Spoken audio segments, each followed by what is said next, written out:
What's up, you guys? So, welcome to the Project Mayhem 2018 live stream, the year in review live stream. Well, let's be honest, it started out as a live stream, but MWeb did its thing. So, we recorded this video. We're gonna do some edits, add some special effects, all that stuff, and then you'll be able to watch it slightly later on our YouTube channel. So if you are here, you are on our YouTube channel, welcome. Be sure to check up all the other stuff here. If you're not a subscriber already, well, you know what you need to do. Be sure to like, share, subscribe, follow, do all of that stuff. It's going to be totally awesome. So before we cut away, what were we chatting about? We were chatting about Comic-Con. We were babbling on about Comic-Con. Yes. Okay, so what we covered was the fact that before everyone knew that Comic-Con 2018 was going to happen, there was this top secret media launch event that we went for, and that we flew up for. Yes, we didn't just wing it. We did the full thing. We did the full thing. It was Zaid, Nas, and Zaid from Geek Out Inc. Yes. Who was actually one of the prime instigators for us to do that trip, because we was like not scared. I wouldn't say skeptical, just nervous. I mean, remember we were small setup. Who never came out of KZN or Durban to do a show. Now expected to go and do Comic-Con in Joburg with all our stock, and it was very daunting at that point, especially driving up to Kailami, where we saw the sign outside that said you don't know, at that time it didn't say no. We walked up to just and then we went in there, and then like you saw the stuff, so like, there was no actual Comic-Con signage, but there was stuff like surrounding it, you like. And the people were whispering. We saw the Hulk first. Yes. When we drove in, there was a guy in cosplay. A lot of you, if you came to Comic-Con, you'd come through that entrance, that big gate in the front, and there was a Hulk standing there. And we're like, okay, we are at the right place. Definitely, definitely. And we got in there, we sat down, and we lucked out because we were there fairly early, contrary to Indian time, and we were sitting there, and we chose seats. So we chose the seats closest to the aisle, because I think you had a knee problem. Yes, I just had my knee surgeries. So we then upgraded at my knees. So because I'm a true Indian, not even my kneecaps are standard.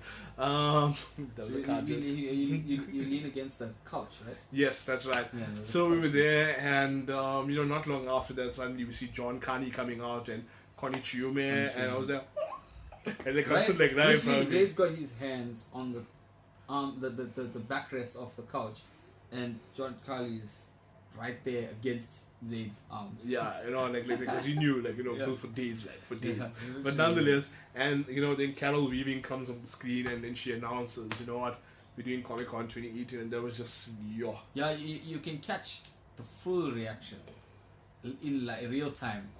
In the video that we put up there with the launch to Comic-Con. Yes. You'll see Zaid's reaction. To it. Proper that was fanboy. That was a little bit embarrassing. I'm not gonna lie. That was because I lost my morals. I threw my clutch, and I threw my clutch. I dropped NASA's drink, and then and you like. It was pretty awesome. I mean, meeting him. He had and even the question that you asked him, I can't remember what the question was. Yeah. No, wow, I lucked out so much there. I really lucked out. Let's just put in pictures. We had all this media there covering the launch, and a lot of them by that time were scrambling for their phones and cameras and stuff like that, because once they found out it was the proper Comic-Con launch, and to see all the other events that we do, the New York Comic-Con, Emerald City Con, and stuff like that, which actually did a lot to boost the validity. How do you say it? The fact that Comic-Con, we were really getting a Comic-Con. It was going to happen. The real guy. It was going to happen. Yeah. It was going to happen. And then Zaid gets the one and only question. That was just surreal. So like they were asking I don't think I'll ever forget, because that question changed my life really, because it was like does anyone have any questions, and I was like, okay. And guys, I think he said something like Goliath, one of the Goliath brothers said something like, well, it has to be you. It has to be you. It has to be you. I feel bad if I don't give it to you. No. I think I won't lie. You didn't waste it. You didn't waste the question. A lot of you. the time, the question will be something silly. Is like, so are you happy to be here, or or something, you know, would have been wasted. They really had something to ask. I don't think I'll ever forget that. So I asked him, you know, like to both of them, like knowing that you are here, and like I mean, everyone saw my reaction because people were making fun of it because like I'm a big guy. You know, if you've met me, I'm a really big guy, and I get very, very excitable. At that point, not many people knew. Yeah. Well, I mean, not a lot of people know me now, but I mean, even less back then, you know. What I'm saying is like nobody really knew except for like maybe us and a couple of other guys, you know, who knew who you were, and then now everybody knows who you are. Shut you way too much credit. Whether it's because of that question or not, I can't say, but it was definitely one of the things that stand out. No, thanks, man. But that was just like I was just like, no, you know what, like, how does it feel, you know, like for you as a performer, for you as a human being, knowing that you have this impact, you know, just people seeing you brings out this reaction in them, and you know, like John, yeah, like I mean, the man's a poet, he's a genius, you know, I mean, he's gonna be in Lion King, the live action remake of live action remake of Lion King soon, and it was just brilliant. So that like took the journey for Project Mayhem as well, I think, in a completely different direction because definitely. Like I mean, what happened for you guys after that? I mean. We arrived there not expecting much. It was just a fun day out with you guys, and we left there with a little bit of dream, kind of, because we said that even if we come back as fans, we coming back to Kailami, and so worked out in the year that we managed to come there as exhibitors, and met so many people, and it changed the game for us a little bit. I would say it changed a lot for us. No, definitely. So, yeah. But I mean, like, you guys have been around for a while. You know, like, I mean, what is it, like 6, 7 years? 7 years, yeah. 7 years now. December, 7 years. Wow, well, congratulations. Happy 7-year anniversary there, right? So, yeah, 7 years of Project Mayhem, www.projectmayhem.co.za down there. We actually look back at some of retrospectively see some of the stuff that we used to keep back when we started.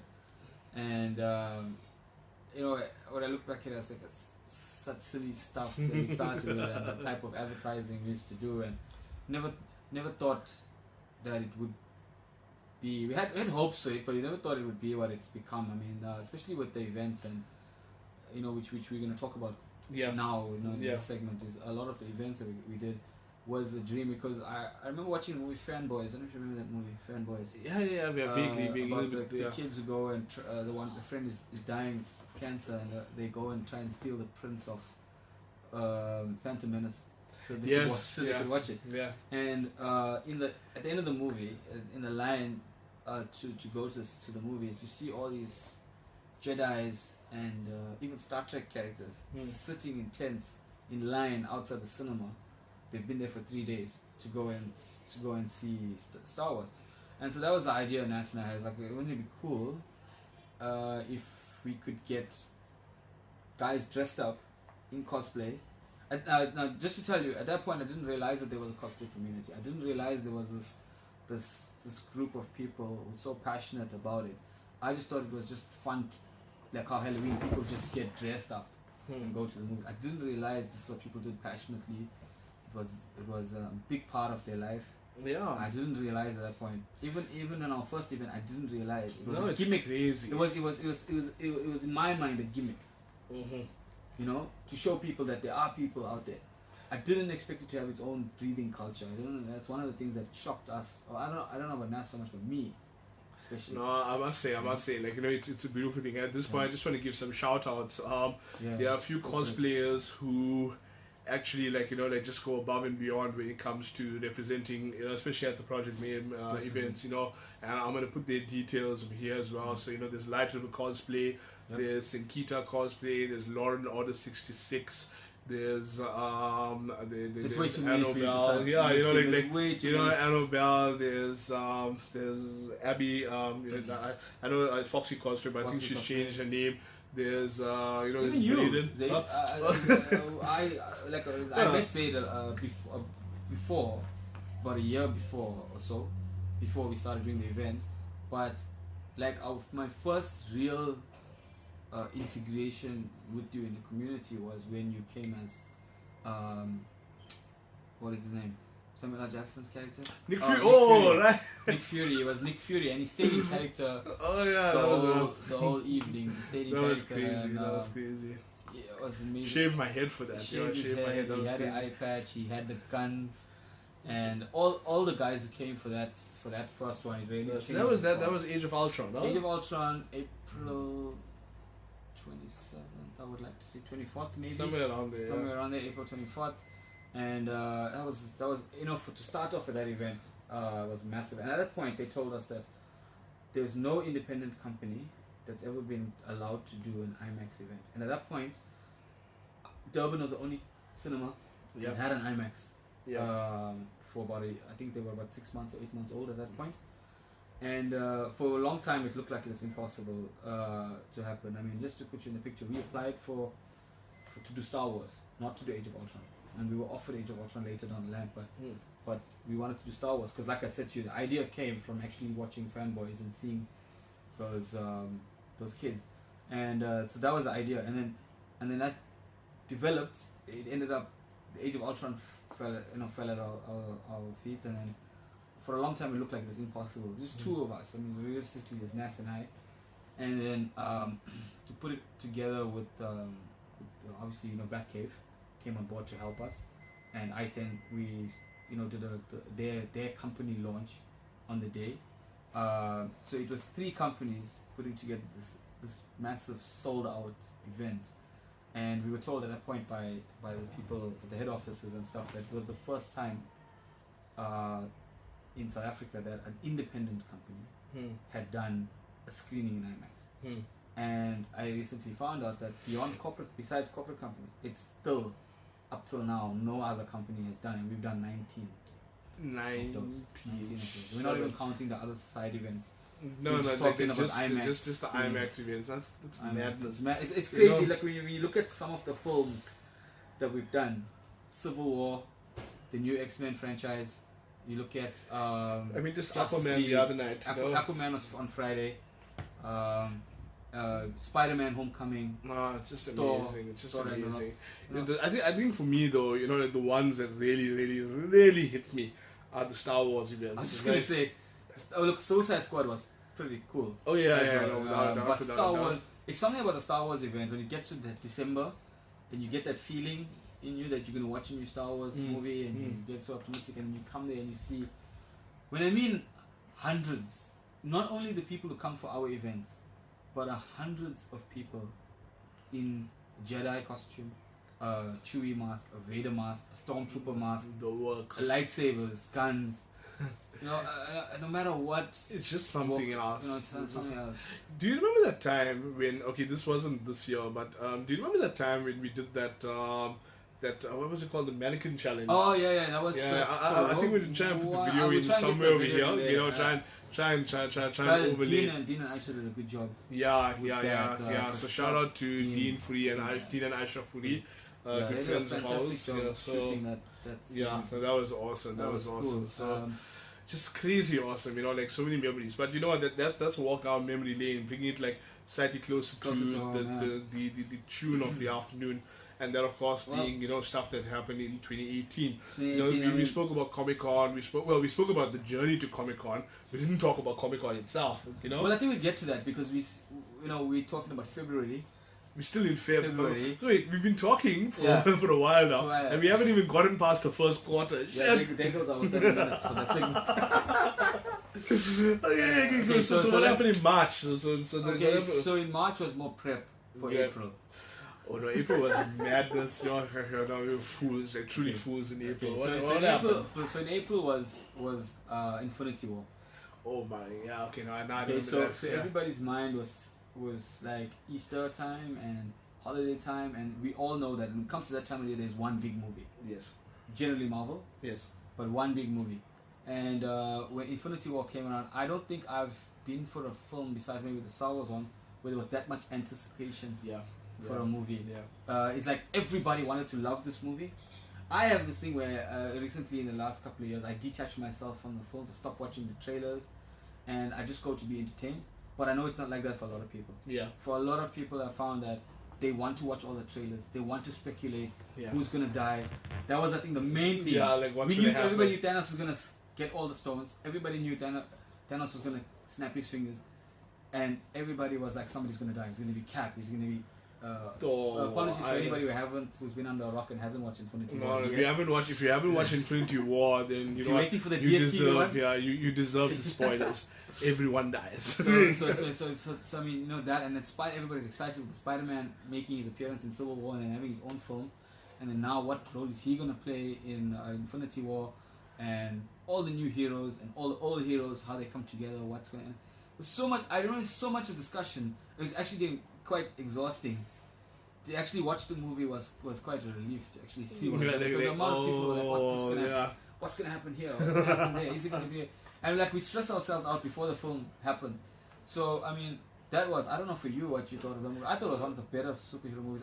It really was. It really was. But I think also, like the thing that gets me really is, of course, the fan experience. It's always the fan experience. And I came out of that movie. There's this one lady, Anna. Anna is a darling. That has Anna, right? So Anna was like afterwards, Anna was crying after that movie, and she was very emotional. And and the thing that got me was, she wasn't the only one. There were so many people, in that audience who, the regular faces, the usual suspects. We watched the movie a week or two before for the press screening, and I was sitting with two, Nas would be sitting next to me, and then somebody else, who mentioned the name, sitting next to us, and except for me, the entire few of 8 of us or whatever was sobbing. Sorry. I looked to my right, someone's crying. I looked to the left, someone's crying. And I was like, I couldn't. But it was. I remember hearing Anna howling. That was crazy. I think everyone was like, shame, Yeah. And but that was bad. But the event was so much of fun. And what we normally do, and we invite you to get in touch with us here. We normally, have a little tea afterwards. Yeah. So we normally go out, we get something to eat, and just discuss the movie, just hang out. I think we were out that night, if I remember correctly. Quite late, huh? Was it like 5 that morning? 5 the next morning, yeah. It's generally quite late with us, but that was phenomenally late. That stood out, Yeah, that stood out. But no, that was just amazing. That movie was also, quite like next level stuff. That movie Next level stuff. I mean, I feel that it stands out like one of the experiences that we went to was like surreal almost. Yeah. Like people couldn't actually believe what they'd seen in the cinema. And came out like totally mind blown and where do you go from there? And the cosplay also was terrific. As always. But then that leads us to an interesting point. I mean, after you go through something like that in April, what happens after that? Like what happens in May? Okay, so everybody knows first Saturday in May is Free Comic Book Day. Yes. And for the first time, to my knowledge, since Kick-Ass Comics days, I would think, we had a Free Comic Book Day in Durban. Yes. It wasn't widely publicized at that point because we didn't know about how many comics we were going to get. So we just, we have a database of Durban fans that we send out notices to. So we just contacted the 150 or 100 of them or whatever to see who would like to come.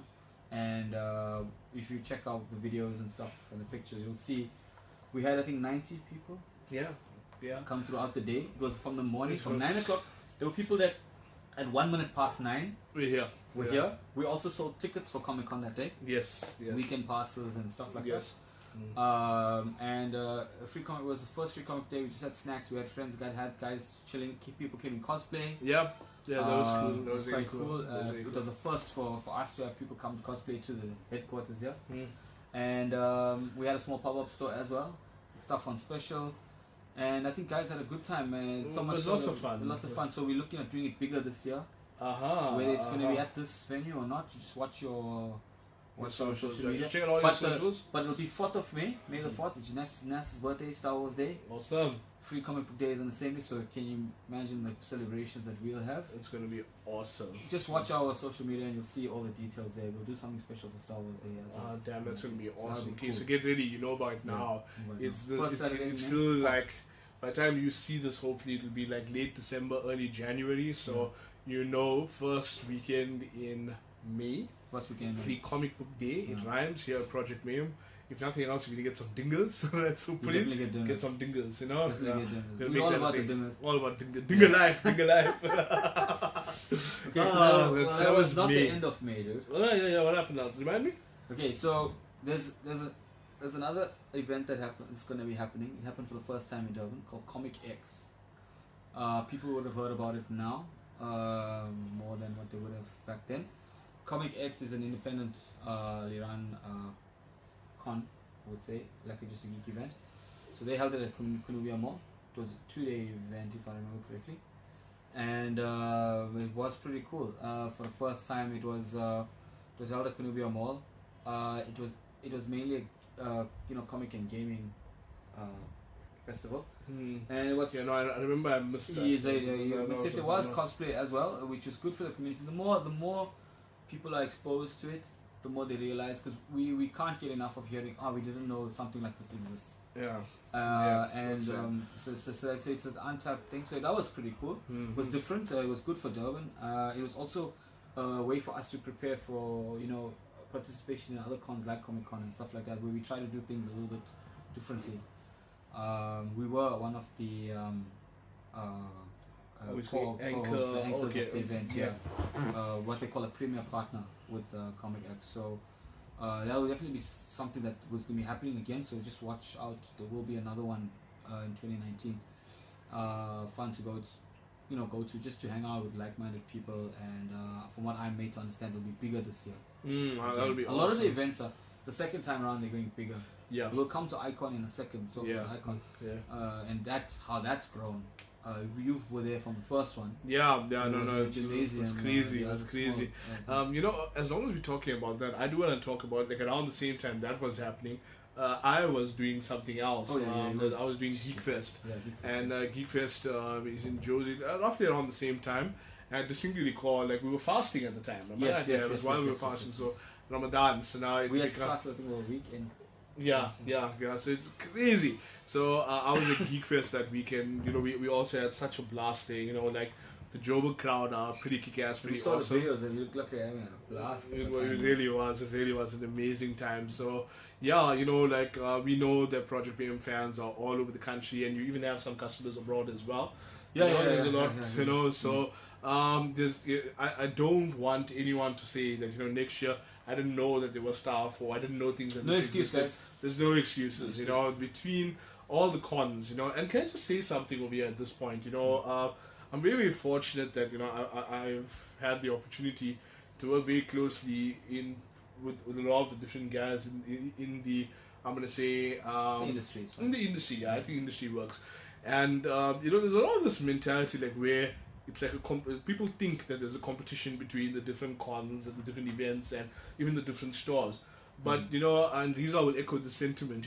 At least for me, for the guys at Project Mayhem, and most certainly the guys from Comic Con Africa. It's not a competition thing.